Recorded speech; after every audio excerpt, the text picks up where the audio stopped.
اور مومنو یہ نہ سمجھنا کہ یہ ظالم جو کام کر رہے ہیں اللہ ان سے بے خبر ہے، وہ ان کو اس دن تک مہلت دے رہا ہے جبکہ دہشت کے سبب آنکھیں پھٹی کی پھٹی رہ جائیں گی اور لوگ سر اٹھائے ہوئے میدان قیامت کی طرف دوڑ رہے ہوں گے، ان کی نگاہیں خود اپنی طرف لوٹ نہ سکیں گی اور ان کے دل مارے خوف کے ہوا ہو رہے ہوں گے۔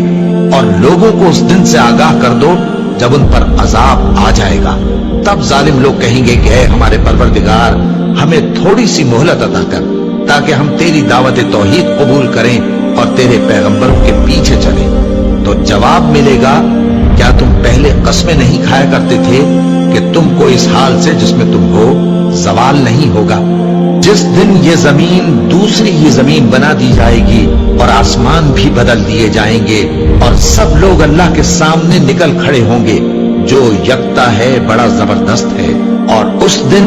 تم گناہگاروں کو دیکھو گے کہ زنجیروں میں جکڑے ہوئے ہیں، ان کے کرتے تارکول کے ہوں گے اور ان کے چہروں کو آگ لپٹ رہی ہوگی، یہ اس لیے کہ اللہ ہر شخص کو اس کے اعمال کا بدلہ دے۔ بے شک اللہ جلد حساب لینے والا ہے۔ یہ قرآن لوگوں کے نام اللہ کا پیغام ہے تاکہ ان کو اس سے ڈرایا جائے اور تاکہ وہ جان لیں کہ وہی اکیلا معبود ہے اور تاکہ اہل عقل نصیحت حاصل کریں۔